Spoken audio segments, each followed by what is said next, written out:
열왕기상 6장. 여기 12장은 이렇게 해보니까 12장까지 오늘 못 나갈 것 같아서 6장.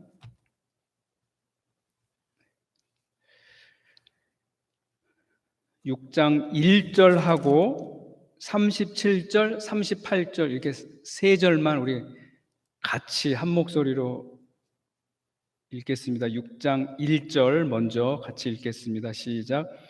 이스라엘 자손이 애굽 땅에서 나온 지 480년이요 솔로몬이 이스라엘 왕이 된 지 4년 12월 곧 둘째 달에 솔로몬이 여호와를 위하여 성전 건축하기를 시작하였더라. 그 다음에 37절, 38절 같은 목소리로 읽겠습니다. 시작. 넷째 해 12월에 여호와의 성전 기초를 쌓았고 11째 해 불월 곧 8째 달에 그 설계와 식양대로 성전 건축이 다 끝났으니 솔로몬이 7년 동안 성전을 건축하였더라. 아멘.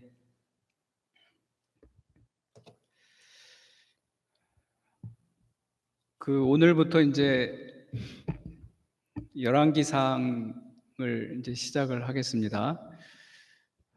열왕기상이 시작이 되면 처음에 열왕기상 1장에서 이제 다윗이 나이 많아서 이제 죽을 때가 된 모습이 기록으로 나옵니다. 그래서 다윗이 나이 많아서 몸이 이제 점점 추워지니까 수넴 여자 아비삭을 들여보내서 몸을 따뜻하게 해주는 그런 역할을 했는데 결국 다윗은 죽게 되고 솔로몬이 왕위를 이어받게 됩니다. 근데 다윗의 넷째 아들 아도니아가 있는데 그 첫째가 암논, 둘째가 길르압, 셋째가 압살롬, 그리고 넷째가 다말 딸, 그리고 아들로는 네 번째 아들이 그 아도니아인데 아도니아가 반란을 일으켜서 결국 솔로몬에게 죽임을 당합니다. 그리고 나서 솔로몬이 왕이 되고 나서 그 기브온 산당에서 일천 번제를 드리죠. 그래서 일천 번제는 우리가 1000번 첫날 동안 그러니까 한 번, 두 번, 세 번 이게 1000번이 아니라 한 번에 1000마리의 양을 드려서 제사를 드린 거죠. 그 양이 1000마리면 이게 어마어마합니다. 나중에 그 욥기에 가면 제가 이제 잠깐 또 그때 말씀을 드리겠지만 그 욥이 가지고 있는 모든 짐승의 숫자가 23,000마리예요. 23,000마리인데 그 욥은 그 해마다 그 자녀들을 위해서 그 1년 된 수컷, 흠없는 수컷을 갖다가 골라서 하나님께 제사를 드렸는데 그 학자들이 연구를 해보니까 그 23,000마리나 되는 짐승 중에서 1년 되고 흠없는 수컷을 골라내는데 그 시간이 일주일이 걸린다 그래요. 그만큼 그 23,000마리가 우리는 그렇게 많은 짐승을 키워보지 않으니까 그게 잘 실감이 안 가는데 그걸 들에다가 23,000마리를 풀어놓는다 그러면 진짜 까마득해서 보이지도 않을 정도입니다. 가끔 TV에 보면은 그 저쪽에 그 양 키우는 데서 그 네팔이나 이쪽에 보면 이렇게 그 차마고도 같은데 이렇게 양들 이렇게 지나가는 거 보면 길을 전체 막고 지나가잖아요. 그게 뭐 많아야 한 100마리, 200마리 정도밖에 되지 않습니다. 근데 그 1000마리의 양을 한 번에 잡아서 드렸을 때 그게 어마어마한 양이죠. 그리고 솔로몬 당시에는 그 1000마리의 양을 드린다고 하는 거는 그렇게 쉬운 문제가 아닙니다. 오늘은 이제 이 이야기를 할 건 아니고요. 다음 주에 이제 이 이야기를 하겠는데 남북 그 솔로몬 끝나고 나서 남북으로 분열된 큰 이유 중에 하나가 이 솔로몬이 성전 건축하고 그다음에 자기 왕궁을 진 일이 굉장히 크게 작용을 합니다. 솔로몬이 그 이스라엘을 통치를 할 때 12개의 행정구역으로 나눕니다. 각 지파별로 하나씩 그 지역을 담당하게 해서 이 성전을 짓고 나서 또 지을 때도 마찬가지지만 성전 짓고 나서 거기서 이제 제사를 드릴 때마다 엄청난 양의 짐승이 들어가고 그다음에 솔로몬이 또 왕궁을 짓잖아요. 왕궁을 지면 그 왕궁에서 일하는 사람들이 엄청나게 많이 있어요. 특별히 솔로몬은 그 후궁이 700명, 첩이 300명, 그래서 1000명의 부인을 거느리고 있었기 때문에 그 사람들을 다 그 사람들이 일해서 먹는 게 아니라 왕궁으로 공수된 음식이나 이런 걸 먹고 지냈기 때문에 그 엄청난 양의 그 식량이나 이런 걸 조달하기 위해서 이스라엘을 12군데 각 지파별로 나눠 가지고 그 한 지파가 1년 동안 그 왕궁에서 그 음식이나 이런 것들을 조달하게 만들었어요. 유독히 그 12지파 중에서 유다 지파만 빼고 다른 지파들을 다 그렇게 하게 했는데 나머지 그 북쪽에 있었던 그 10지파가 계속 마음에 앙심을 품고 있었어요. 왜 유다 지파만 유난히 그 편애를 하냐. 유다 지파도 그 한 부분을 맡아 돌아가면서 그걸 해야 되는데 근데 솔로몬은 그렇게 하지 않았습니다. 유다 지파가 그 다윗 왕의 그 지파이기 때문에 특별히 편애를 하게 된 거죠. 그러니까 나머지에서 이렇게 불만을 가질 수밖에 없었고 이 말씀을 드린 게 지금 이 얘기보다는 그 양들이나 이런 걸 갖다가 한번 제사를 지낼 때 우리는 그걸 굉장히 제사 드렸구나, 1,000번째 드렸네 이게 아니라 그 당시 사람들의 심정으로 생각을 해보면 이게 굉장하게 마음 심적으로다가 그 부담이 됐었던 거죠. 그래서 결국 솔로몬이 제사 드리고 성전에서 그거 하는 거는 다 하나님을 위해서 하는 건데 우리가 정말 신앙생활하면서 조심해야 될 게 하나님을 위한다고 하면서 다른 사람에게 피해를 주는 거는 우리가 좀 한번 다시 생각을 해봐야 됩니다. 기독교인은 과정도 중요하지만 결과도 중요하지만 그 과정이 정말 중요해요. 내가 정말 하나님을 위해서 정말 이거 하나님을 위해서 하는 건데 왜 너는 이렇게 못해? 이거 하는데 네가 도와줘야 되지 않아? 이렇게 하는 것들이 우리가 한번 다시 생각해봐야 될 문제가 바로 열왕기 상하에 나와 있는 거죠. 남북 분열에 가장 결정적으로 작용했던 것이 그런 게 굉장히 크거든요. 그래서 솔로몬이 이제 그렇게 해서 성전을 짓게 됩니다. 7년 동안 성전을 짓게 되고 그다음에 성전 짓고 나서 13년 동안 자기 왕궁을 짓게 돼요. 성전 바로 옆에다가 그 남쪽에 자기 궁을 짓게 됩니다. 그러니까 성전 짓는데 7년이고 궁을 짓는데 13년, 20년 동안 그거를 지으려고 하면 다 돌로 갖다가 지우고 그리고 이제 백향목하고 레바논의 백향목으로도 갖다 이렇게 짓고 했지만 그 성전의 대부분은 다 황금으로다가 그걸 도금을 해서 썼기 때문에 엄청난 양의 금이 들어가고 했습니다. 그걸 짓는 동안에 계속 북쪽에 있는 사람들의 이제 불만은 쌓아지게 된 거죠. 그리고 나서 이 솔로몬 성전이 완성되고 나서 이게 언제 이 솔로몬 성전이 파괴되냐면 남북 분열이 있고 나서 북이스라엘이 아수르에게 722년에 멸망을 하죠. 그리고 그 아수르가 다시 바벨론에게 멸망을 합니다. 멸망을 하고 남쪽 유다도 바벨론에게 BC 587년에 그 바벨론의 느부갓네살 왕에게 멸망을 하는데 그때 솔로몬 성전이 파괴가 돼요. 370년 동안 유지되어 왔던 그 솔로몬 성전이 그때 파괴가 됩니다. 그러니까 출애굽 해갖고 몇 년 만에 이 성전, 그러니까 천막을 가지고 이동하면서 지었던 그 성전이 고정적으로 이렇게 건물 형태를 가지고 만들어진 게 480년 만에 만들어진 그 솔로몬 성전이 370년 유지하다가 바벨론의 느부갓네살에 의해서 완전히 초토화가 됩니다. 그리고 나서 그 바벨론에 끌려갔던 사람 중에 수룹바벨, 바벨론 고레스 왕 때 그 유대인들이 귀환을 하잖아요. 제가 맨 첫날 이렇게 말씀을 드렸는데 여러분들이 기억을 하고 계실지 모르겠는데 그 바벨론으로 끌려갔던 유대인들이 다시 이스라엘로 돌아오게 됩니다. 첫 번째, 두 번째, 세 번째, 3차에 걸쳐서 귀환을 하게 되는데, 그때 첫 번째에 누가 오냐면 수룹바벨이 그 5만 명의 유대인들을 데리고 바벨론에서 그 이스라엘로 돌아오게 돼요. 바사에서 돌아오게 되는데, 그때 5만 명이 와가지고 그 고레스 왕이 너희는 이제 너희 나라로 가서 하나님이 원하는 성전을 다시 지어라라고 해가지고 이 사람들이 돌아와서 수룹바벨 주도로다가 성전을 다시 재건을 하게 됩니다. 그러니까 솔로몬 성전이 무너진 것을 거기 그 자리에다가 다시 이 수룹바벨이 성전을 짓는데,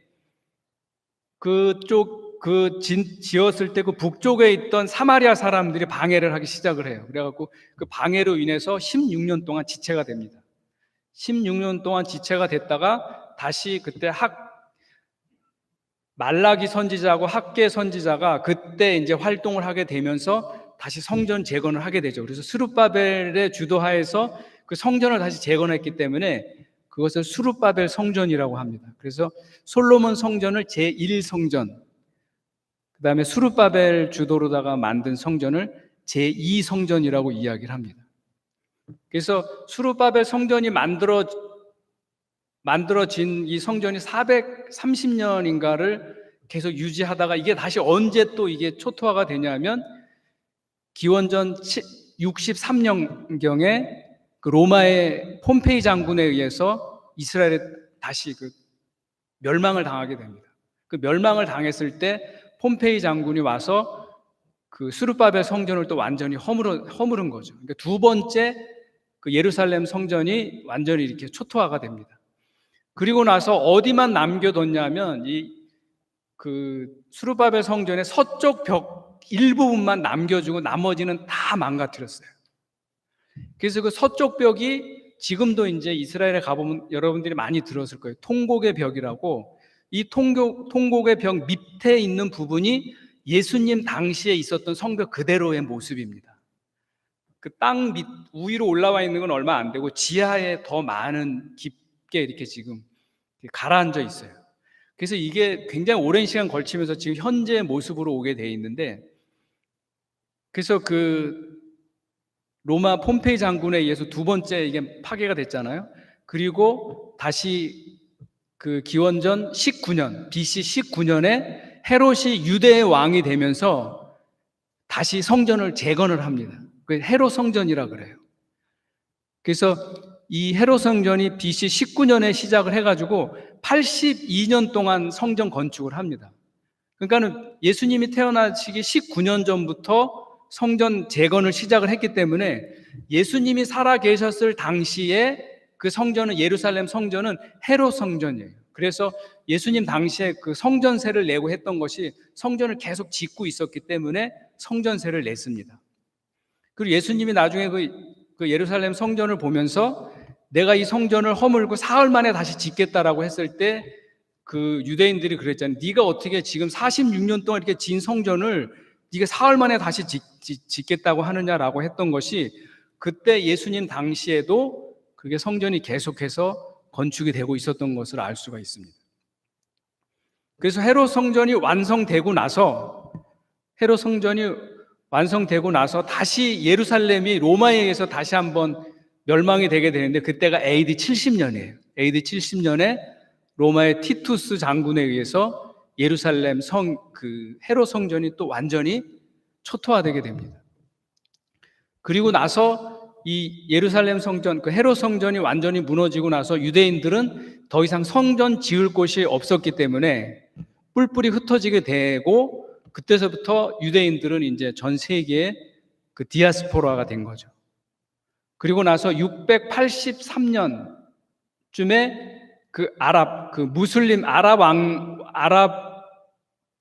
왕조가 다시 이쪽 예루살렘을 점령을 해가지고, 그때 그 아랍 왕조에서 다시 벽돌도 다시 쌓고 했던 모습이 현재 그 예루살렘 성의 그 황금돔 사원 근처의 그 모든 형태는 그때 만들어졌습니다.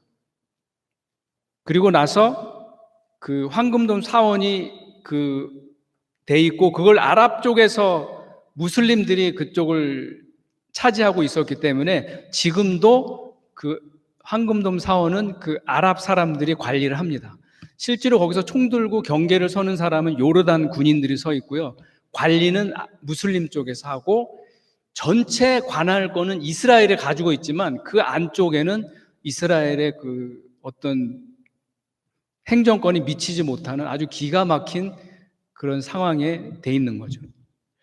그래서 그 솔로몬 성전을 제1성전, 수르바벨 성전을 제2성전, 그 다음에 헤롯 성전을 제3성전이라고 하는데 편의상 하는데 그 정통 유대인들은 헤롯 성전을 제3성전이라고 얘기하지 않습니다. 그것은 왜냐하면 솔로몬 성전이 처음에 짓고 나서 그것을 다시 그 수르바벨이 거기다가 다시 재건을 한 거고 그 재건한 것에 또 다시 헤롯이 그 위에다가 지은 거기 때문에 쉽게 얘기하면 그 헤롯 성전은 2.5 버전, 그다음 1버전은 솔로몬 성전, 2버전은 수르바벨, 2.5 버전은 그 헤롯 성전이라고 이야기를 하고 그 현재 그 정통 유대인들은 제3성전, 앞으로 예수님이 재림하실 때 사용하실 제3성전을 짓겠다 그래가지고 유대인들이 지금 준비하고 있는 게 제3성전을 그 황금돔 사원에다 짓겠다라고 그렇게 이야기를 하고 있는 거죠. 그래서 사진을 보면서 한번 제가 지금 얘기한 걸 여러분들이 미리 한번 이거 생각을 하시라고 말씀을 드린 거고 지금은 사진을 보면서 한번 또 설명을 해보도록 하겠습니다. 어떻게 이해가 조금 되셨을까요? 머리에 그림이 좀 그려지세요? 아마 사진을 보시면 더 많이 이해가 될 것 같아요. 제가 신학교에 가기 전에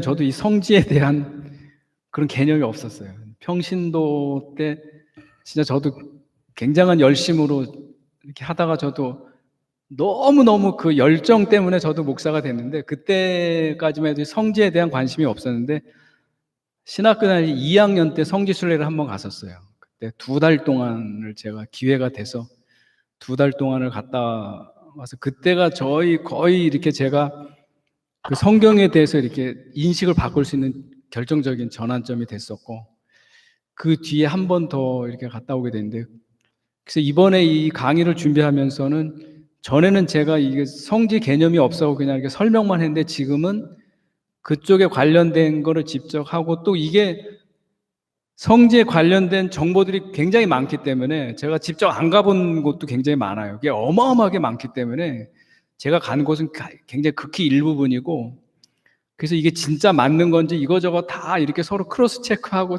하느라고 시간이 좀 많이 걸리는 것 같아요. 그래서 그렇게 하면서 그나마 이렇게 추린 걸 오늘 또 한번 말씀드려 보겠습니다. 예, 목사님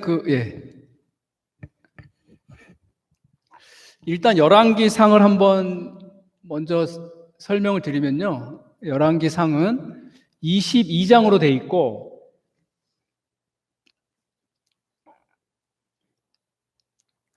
그 전반부 1장부터 11장까지 통일왕국 솔로몬까지에 대한 그 이야기가 나오고요. 12장서부터는 솔로몬 이후에 북쪽의 여로보암, 남쪽의 르호보암, 솔로몬의 아들인 르호보암, 북쪽의 여로보암, 이스라엘, 유다 이렇게 나뉘어지게 되죠. 분열왕국.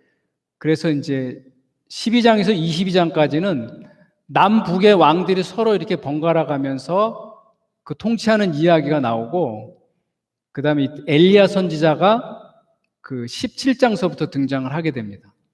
그리고 그 아하시아 마지막 22장에는 아하시아의 그러니까 북이스라엘 왕에 대한 이야기가 나오고 그 여호사밧이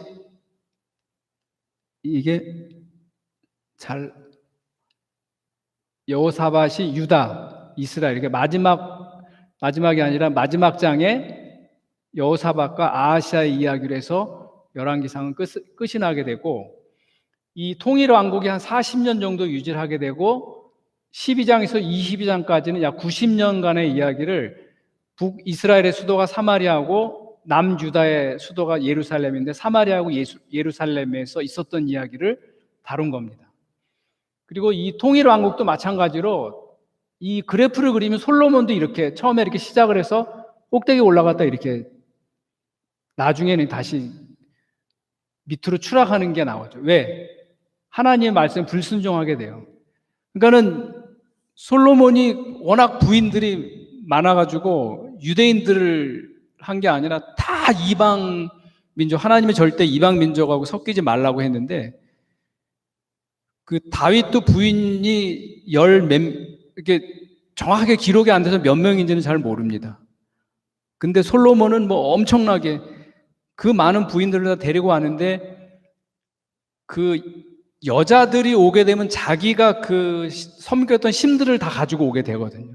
유대인들도 남자 유대인, 여자 유대인 사이에 난 아이는 유대인이에요. 남자가 유대인이고 여자가 유대인이 아닌 사람 사이에서 난 자녀는 유대인으로 치지 않습니다. 왜? 엄마가 유대인이 아니기 때문에. 근데 엄마가 유대인이고 남자가 유대인이 아닌 남자 결혼해서 낳은 아이는 유대인으로 쳐줍니다. 왜? 엄마가 교육에 굉장히 중요한 부분을 하고 있기 때문에 그러니까 그 엄마가 가정사 굉장히 중요한 정신적인 걸 다 끌고 간다는 거죠. 그러니까는 엄청나게 많은 지역의 부인들을 다 데리고 왔으면 그 자녀들은 보나마나 하나님을 믿는 게 아니라 다 자기가 섬겼던 이방신들을 섬기고 하게 되는 거죠. 그러니까 이게 1000명이나 되는 사람에게 얼마나 많은 자녀가 많았게 그 자녀 숫자는 뭐 정확하게 나오지도 않습니다. 그렇게 하다 보니까 나중에 솔로몬은 완전히 하나님을 버리게 되는 그런 상황까지 가게 되는 거죠. 처음 시작은 굉장히 좋았습니다. 그래서 그 두 어린아이를 가지고 왔을 때 우리 아이가 진짜 누가 우리 아이인지 이렇게 해달라 그랬을 때 그 송사하는 장면이 굉장히 유명하게 나오는데 그때까지만 해도 솔로몬이 굉장히 진짜 지혜가 총명하고 굉장히 좋았었는데 그 뒤로 하나님의 말씀을 불순종하고 지나가면서부터는 솔로몬이 한없이 추락을 하게 되는 거죠. 그 다음에 열왕기 하에 보면 제일 중요한 게 그 1장서부터 17장까지는 이스라엘의 멸망, 아수르에게 멸망하는 이야기고 그 다음에 25장까지는 유다의 멸망, 바벨론에 의해서 유다의 멸망에 관한 이야기가 나오죠. 여기선 그 엘리사에 대한 사역이 나오고 뭐 10명의 이스라엘, 8명의 유다, 이건 제가 다음 시간에 이제 다시 말씀을 드리고요. 아수르의 포로로 끌려가는 이스라엘, 바벨론의 포로로 끌려가는 유다. 그래서 멸망에 대한 이야기가 열왕기 하에 나옵니다. 그래서 요 부분은 131년, 요 부분은 150원, 이게 서로 겹치는 거죠. 이 유다가 조금 더 오랫동안 유지했었기 때문에 요 131년보다는 조금 더 깁니다. 그래서 열왕기 하에서는 이스라엘하고 유다의 멸망에 대한 이야기가 이렇게 나오고 있습니다.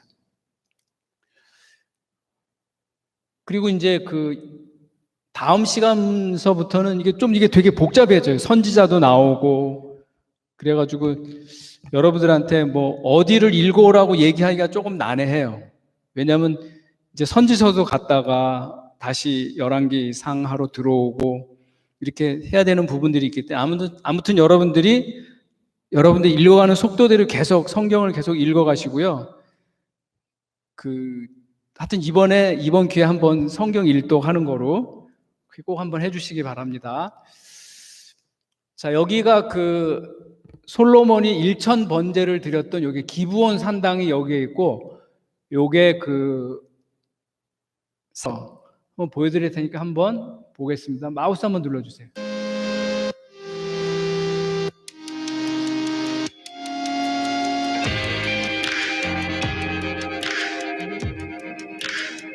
이게 규모가 상당히 큽니다. 이게.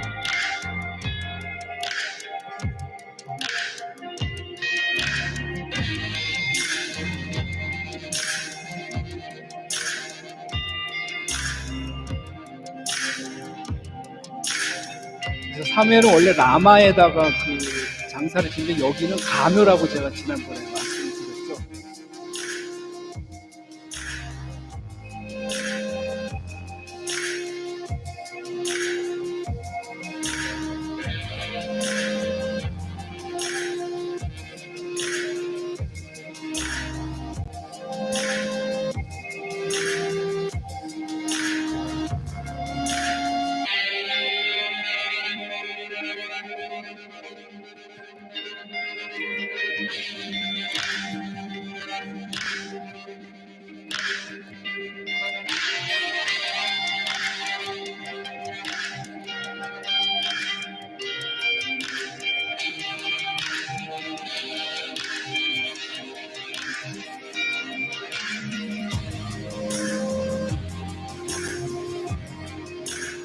여기가 기본 상당.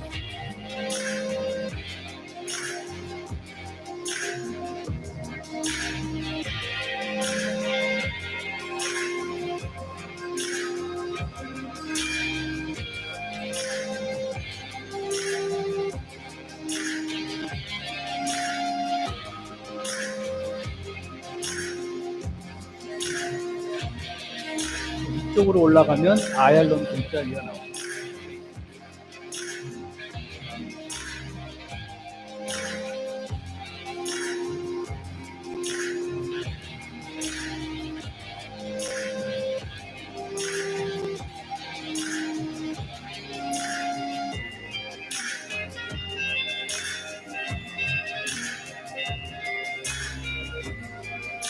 미스바 광야가 이쪽 사무엘 선지자 무덤하고 같이 있는 거로 생각을 합니다.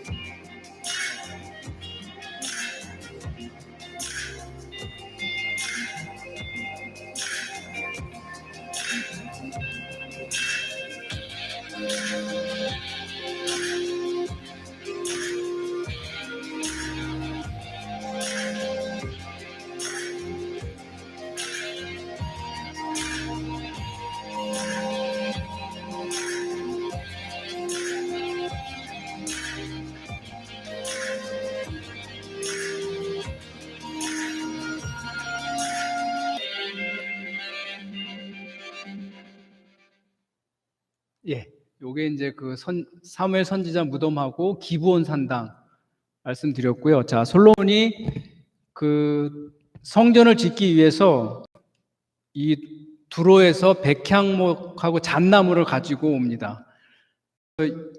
이스라엘 욥바항이 있는데 이 욥바항을 통해서 예루살렘까지 이 백향목하고 잣나무를 들여와서 솔로몬이 성전 건축 대가로 두로의 히람 왕에게 밀 2만 석 4,400kl,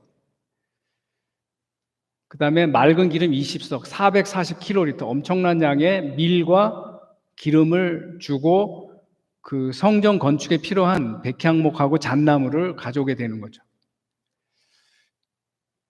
자, 이게 이제 그 솔로몬 성전이 지어진 데가 바로 여기입니다. 솔로몬 성전이 어디 있었냐면 바로 여기에 있는 거예요.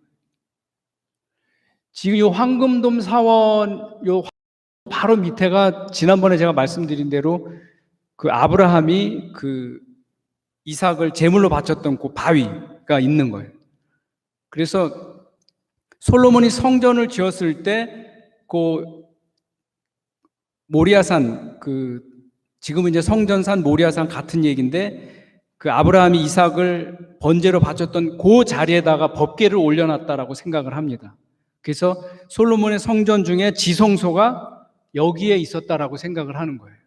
그래서 솔로몬 성전이 이렇게 만들어지고, 그 다음에 그 솔로몬 성전 다음에 스룹바벨 성전은 이 솔로몬 성전보다는 꽤 작게, 요거보다는 작게 만들어지고, 나중에 이 스룹바벨 성전이 그 BC 63년에 그 로마 폼페이 장군에게 그 허물어지고 나서 BC 19년에 헤롯이 다시 성전을 지을 때 크기가 어느 정도냐면 이게 현재 요 모습이 헤롯이 지었던 성전 크기라고 생각을 합니다. 엄청나게 크게 만드는 거죠. 왜냐하면 그 헤롯이 유대인이 아니었기 때문에 유대인들에게 뭔가 이렇게 환심을 사야 될 필요가 있었어요. 그래서 굉장히 크게 지은 거죠. 그래서 그 처음에 솔로몬이 제1성전을 지었을 때는 그 예루살렘 이 모리아산이 그렇게 크지 않았던 걸로, 주변에 아무것도 없었던 걸로 생각이 되고, 요게 바로 그 모리아산의 정상이었던 그 이삭을 번제로 바쳤던 곳으로 생각을 합니다. 여기다가 세웠을 것이다라고 생각을 합니다.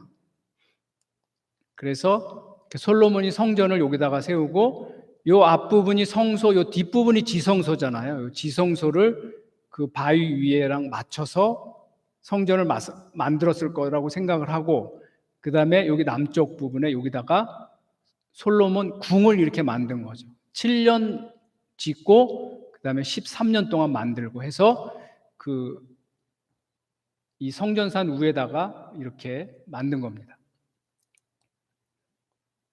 자, 목사님 한번 눌러주시고요. 잠깐만요. 앞으로 하나 더 넘어갔어요. 네. 그래서 처음에 그 광야에 있던 그 성막하고 한번 비교를 해보는 거예요. 처음에는 이렇게 광야에다가 모래밭 위에다가 만들었습니다. 그래서 바깥 문을 통해서 안으로 들어가면, 여러분 지난번에 다 보셨죠? 들어가면 번제단이 보이고,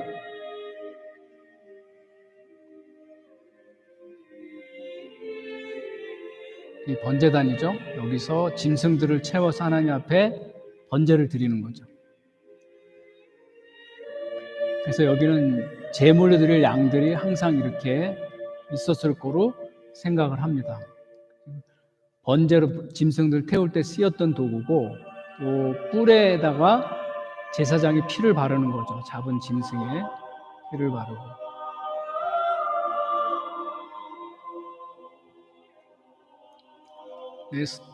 성막의 바깥 뜰, 여기에 이제 물두멍이 이렇게 있죠. 물두멍에 제사장이 이제 손발을 씻는 겁니다.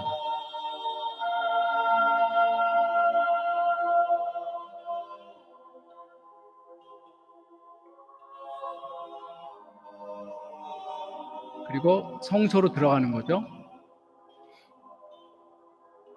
성소 문을 열고 들어가면 정 가운데 분향단이 있고 황금 등대가 있고 진설병이 이렇게 있습니다.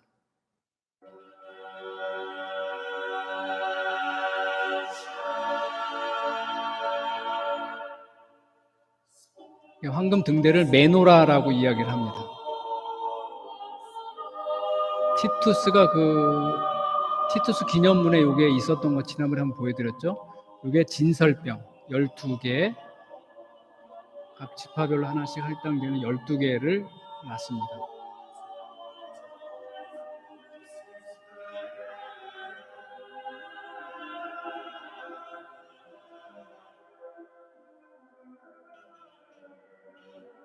분향단이죠. 여기서 향을 피워서 하나님 앞에 제사를 드리는 거죠.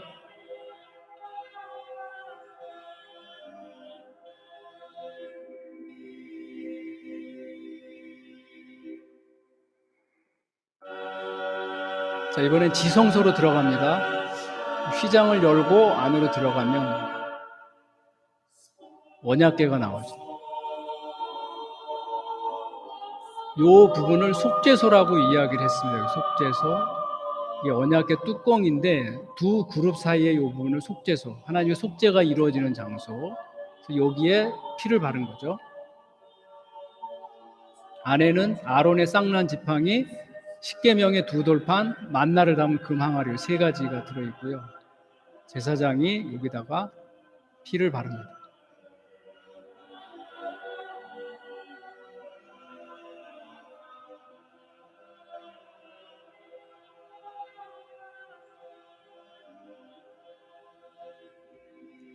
하나님의 그 응답이 임할 때 이렇게 하늘에서 이게 구름 기둥이 올라가는 거죠. 요게 이제 그 광야에 있었던 그 천막으로 만든 그 성소고, 이거를 그 솔로몬이 성전을 만들었다고 했을 때 이걸 3D로다가 또 이렇게 만들어 놓은 영상이 있습니다. 이게 그때 가서 촬영한 게 아니라는 건 여러분 다 아시죠? 이게 최근에 이제 그 여러 가지 고고학 자료나 그런 걸 다 종합해 가지고 만드는 겁니다. 자, 한번 눌러주세요. 예. 마우스로 눌러야 돼요, 목사님. 마우스로. 예. 이게 이제 솔로몬의 그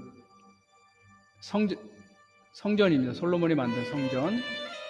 맨 앞에 분향단이 있는 거죠. 분향단. 번제단. 짐승을 태우는.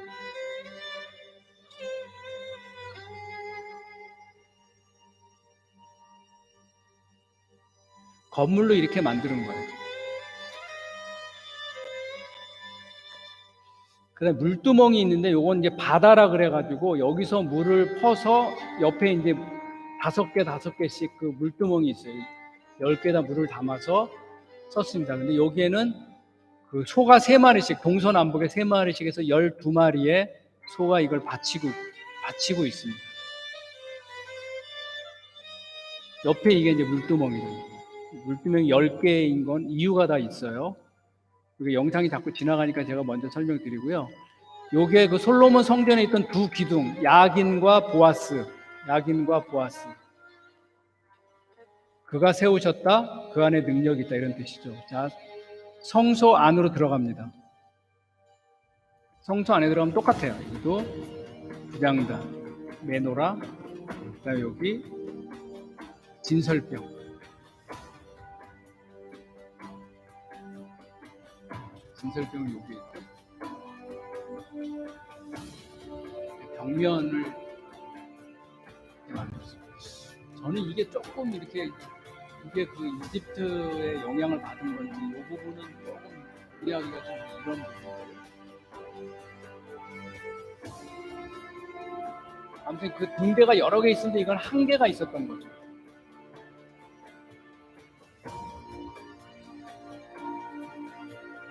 진설병,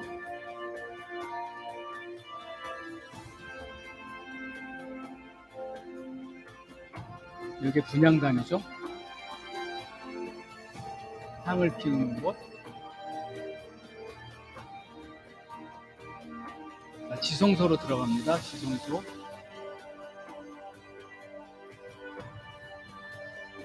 이 옆에 이렇게 세워놓은 게 조금 그런데, 여기 언약궤가 여기 있는 거죠. 여기. 여러분 지금 잘 보이시죠? 저는 이게 반사가 돼요.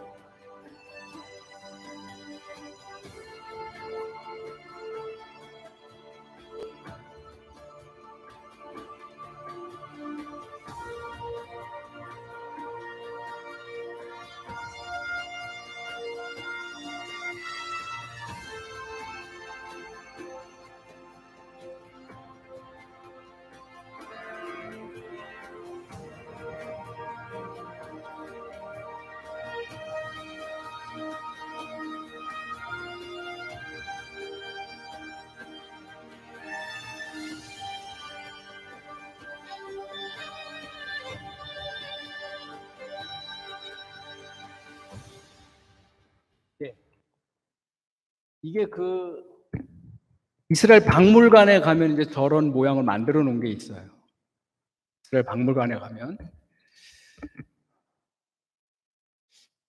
그래서 아까 제가 처음에 말씀드렸지만 솔로몬 성전 제1성전 966년에 시작해서 959년에 완공해서 7년 걸렸고 370년간 존속이 되다가 BC 586년 바벨론 3차 침공으로 느부갓네살 왕의 예루살렘이 함락되고 성전이 파괴가 되죠. 이걸 제1성전이라고 얘기하고, 그 다음에 이제 그 수르바벨 성전 제2성전이 538년에 1차 포로 기한이 있었는데 수르바벨이 5만 명의 유대인을 데리고 그때 와서 536년에 성전 공사를 시작을 합니다. 그때 사마리아 사람들하고 주변의 방해로 16년 동안 공사가 중단되었는데 520년에 학개하고 스가랴가 성전 건축을 독려하면서 다시 성전 공사가 재개돼서 516년에 수르바벨 성전이 완공이 됩니다. 그래서 4년 6개월이 걸렸고요. 그게 한 450년 동안 종속하다가 BC 63년 로마 폼페이 장군에 의해서 수르바벨 성전이 또 파괴가 됩니다. 그 다음에 이제 헤롯 성전 제3성전, 이게 한 2.5 버전 되는 건데, 원래 솔로몬 성전이 요만했던 것을 헤롯은 이게 크게 넓혀가지고 이렇게 만들었습니다.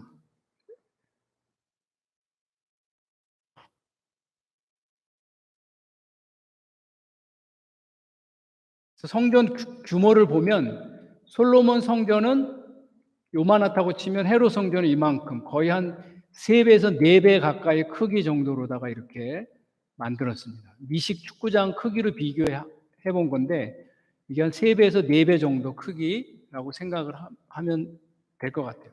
솔로몬 성전이 이만했으면 수르바벨 성전은 이거보다 훨씬 더 작았겠죠. 그거에 비하면 헤롯 성전은 엄청나게 큰 규모로 만들었습니다. 그 예수님 당시에 요게 그 성전이죠.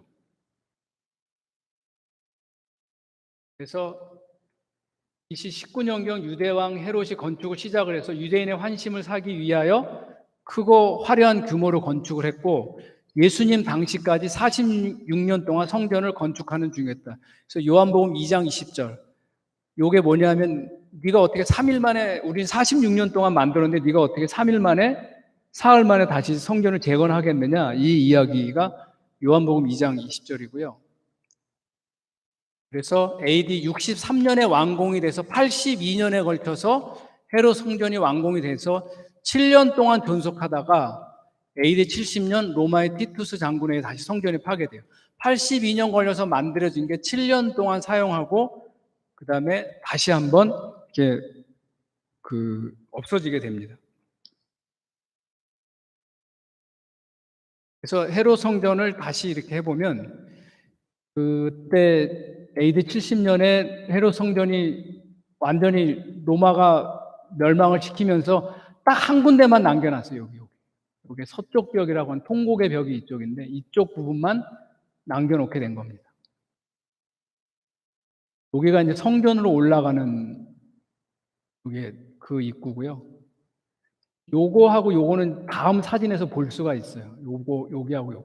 여러분 잘 보세요. 요 부분하고 요 부분.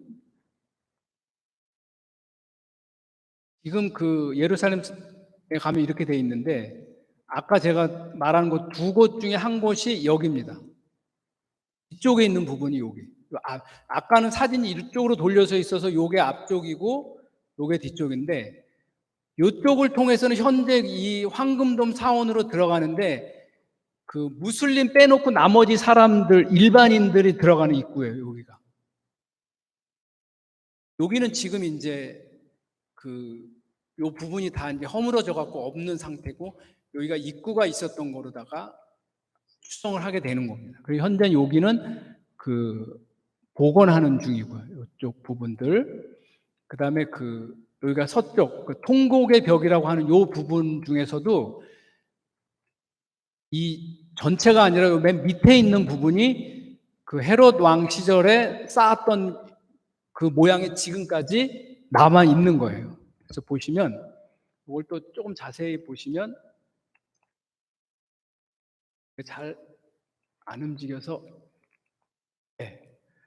이게 통곡의 벽인데, 여기 보시면 벽돌 쌓은 게 여기는 작은 게 촘촘히 쌓였죠. 요거보다는 더 크게 이렇게 더 쌓여 있고, 여기는 좀 더 길고 더 큰 돌로다가 돼 있습니다. 그래서 밑에서 두 번째 칸까지가 헤롯 시대의 성벽이고, 그 다음에 이제 요 마물룩 왕조하고 우마야드 왕조는 무슬림 왕조 때 벽돌을 다시 쌓은 거예요. 그래서 우마야드 왕조 때는 여기까지 쌓고, 그 다음에 마물룩 왕조 때 또 이만큼을 쌓고 해서 벽돌 쌓는 방식이 이렇게 서로 다르게 되어 있습니다.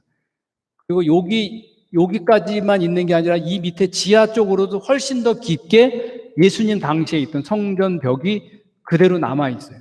아마 우리가 저기 가갖고 저 지하에 가보면 그때 예수님이 걸어 다녔을 만한 혹시 그런 데가 있을지도 모르는 거죠.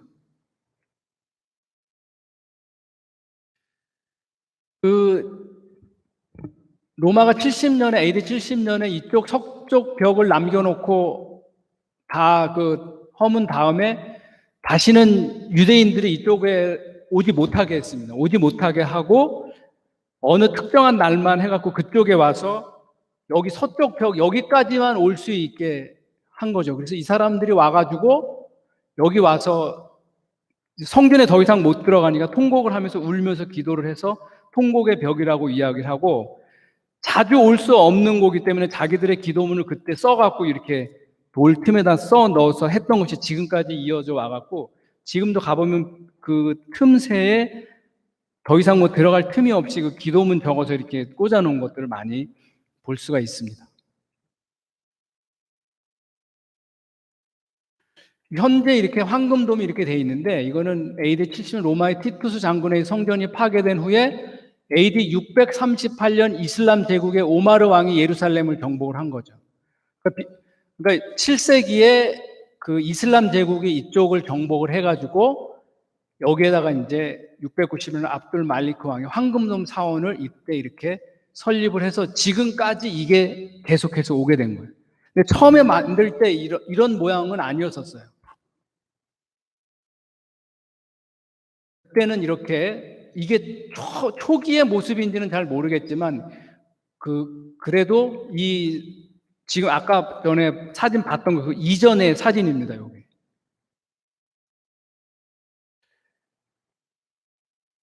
그리고 이 이슬람의 3대 성지가 있는데 여기 메카가 있고 메디나가 있고 예루살렘이 여기 그 알 악사 사원이라고 있는데 요 사람들이 이쪽을 향해서 절을 하잖아요. 이쪽을 향해서 절을 하는 게 아니라 그죠? 여기가 그 알 악사 사원이라고 이렇게 있습니다. 이따가 다시 보여드릴게요. 그래서 이 여러분들이 아마 이 메카하고 메디나에서 이 사람들 무슬림들이 모이는 날 축제하는 날이 있잖아요. 그때는 막 어마어마하게 사람들이 모여가지고 막 깔려 죽기도 하고 그렇게 하는데 아마 이쪽 황금돔 사원에서 했던 거는 여러분들이 아마 많이 못 보셨을 것 같아요. 그래서 이슬람 3대 성지가 메카, 메디나, 예루살렘입니다. 굉장히 중요한 데이기 때문에 이 사람들은 결코 여기를 양보할 수 없는 그런 지역이죠. 자, 솔로몬 성전의 역사를 다시 한번 제가 정리하면 솔로몬 성전 제1성전 처음에 지었을 때 966년에 시작을 해서 959년에 완공 7년 걸려서 완공된 걸 느부갓네살에 의해서 파괴가 되고 373년 동안 존속이 됐었죠. 수르바벨 성전 제2성전은 BC 520년에 시작을 해서 516년에 완공, 4년 6개월에 걸쳐서 완공을 한 것을 BC 63년 로마의 폼페이 장군에 의해서 파괴가 됐고 453년 동안 이어져 왔었다. 그럼 헤롯 성전은 BC 19년에서 AD 63년, 예수님이 활동했을 당시가 AD 30년에서 33년 그 사이니까 그때 완공되기 한 30년 전에 예수님이 활동을 하신 거죠. 82년 동안 솔로몬 이 헤롯 성전이 완공이 된 걸 AD 70년에 티투스가 이것을 파괴했고 이거는 77년 동안 유지가 됐었다라고 아까 제가 말씀드린 걸 하나로 다 이렇게 정리를 해봤습니다. 자, 이제 아까 사진으로 다시 돌아왔는데요. 자, 여기 보시면 지금 여기는 무슬림의 성지예요. 여기 알 악사 사원이 요겁니다. 아까 여기를 보면서 사람들이 절을 하는 게 이 알 악사 사원인데 최근에 이 알 악사 사원에서 무슬림하고 이스라엘 군인들하고 여기 트러블이 일어나고 요거로 인해서 지금 팔레스타인하고 이제 다시 전쟁 중인 거죠. 어제는 가자 지구에 방송국 신문사가 이제 파괴된 사건이 있었는데 지금 굉장히 위험한 상황입니다. 자, 여기는 무슬림의 성지입니다. 왜 여기에서 우리는 여기 아브라함이 이삭을 바쳤다라고 하는데 무슬림들은 아브라함이 이스마엘을 바친 곳이라고 이야기를 하고 그다음에 회교에서 무함마드라고 있어요. 가장 가장 유명한 예언자 무함마드가 있는데 무함마드가 승천을 했습니다. 그게 어디서 승천을 했냐? 여기서 승천을 했다고 이 사람들이 믿고 있는 거예요. 그래서 여기는 이슬람의 절대 성지예요. 여기는 절대 누구에게 내줄 수 없는 곳이에요.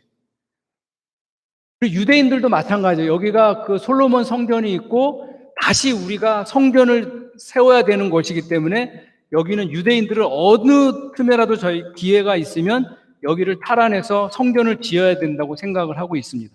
그래서 무슬림의 성지, 유대인의 성지, 또 기독교인의 성지. 왜 이쪽을 무슬림에게 빼앗기도록 가만히 있었나? 원래 기독교인들은 여기보다는 요 부분에 성묘 교회가 있어요. 성모 교회.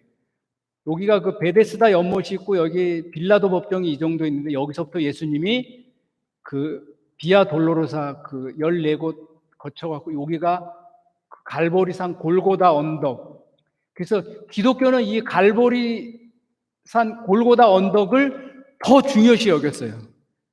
아브라함보다는 예수님이 더 중요했기 때문에 그래서 기독교 쪽에는 여기에 그렇게 관심을 못 가졌고 이쪽에 더 관심을 가져 있어 가지고 어떻게 보면 그래 그 사람들의 그렇게 했을 때 크게 신경을 안 썼다가 최근에 와서 이제 뭐 성지순례 뭐 이렇게 하면서 이게 엄청나게 부각이 되고 있는 거죠.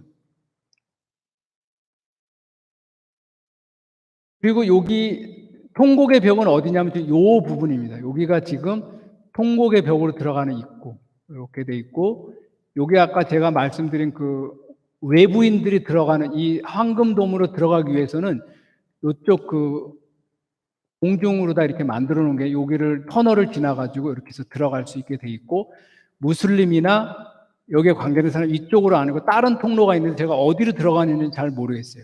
여기에 황금문이 있고, 나중에 유대인들이 황금문을 통해서 예수님이 다시 재림할 것이다라고 믿는 그 황금문이 있고, 그래서 지금 이 예루살렘에서 이쪽은 팔레스타인하고 그 이스라엘하고 무슬림하고 이 유대교하고 엄청나게 서로 자기의 그 성지라고 여기면서 진짜 굉장히 여기가 그 화약고지, 중동의 화약고지 어떻게 보면 여기서 조금만 문제가 일어나면 팔레스타인하고 곧바로 전쟁이 일어나고 이런 일들이 자주 벌어지기 때문에 어떻게 보면 굉장히 우리가 중요한 지역임에도 불구하고 이쪽이 한번 가보시면 진짜 너무너무 희한한 구조로 이렇게 돼 있는 걸 알 수가 있어요. 유대인, 크리스찬, 그 다음에 그 무슬림, 이 세하고 또 나머지 이방인들. 물론 이제 무슬림 쪽에서 봤을 때 자기네 빼고 나머지는 다 이방인이고, 유대인은 자기네 빼고 나머지 다 이방인이에요.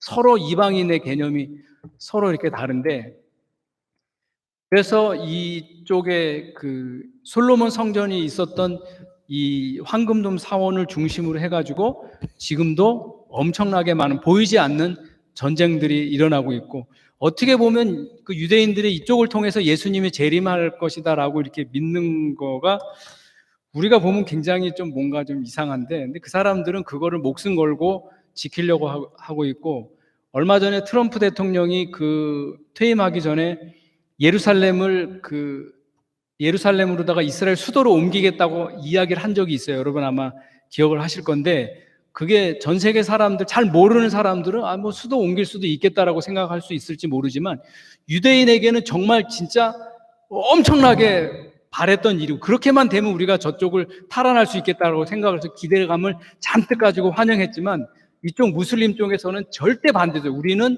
목숨을 걸고라도 이쪽을 내줄 수 없다. 그리고 1948년도에 이스라엘이 독립을 하면서 그때 팔레스타인하고 맺은 조약이 있어요. 예루살렘을 절대 그 수도로다가 만들지 않는다라고 서로 합의를 했습니다. 이미. 지금까지 이어져 왔었는데 트럼프가 갑자기 예루살렘을 수도로 할 수 있다라고 얘기를 해가지고 굉장히 이렇게 혼선이 일어나게 됐었고, 잘 상황을 모르는 사람은 뭐 그럴 수도 있겠다라고 생각할지 모르지만, 저 상황을 제대로 아는 사람은 그게 엄청난 일이었었던 거죠. 그런 일이 있음에도 불구하고 오늘은 우리는 또 여기서 이렇게 분쟁이나 이런 거에 상관없이 우리는 또 하루의 그 삶을 살아내야 하고 우리의 신앙생활은 계속 되는 것이기 때문에 주변의 어떤 것에도 상관없이 우리의 신앙은 오늘도 우리 주님을 마음에 모시고 늘 주님과 함께 동행하는 여러분 되시기를 바랍니다.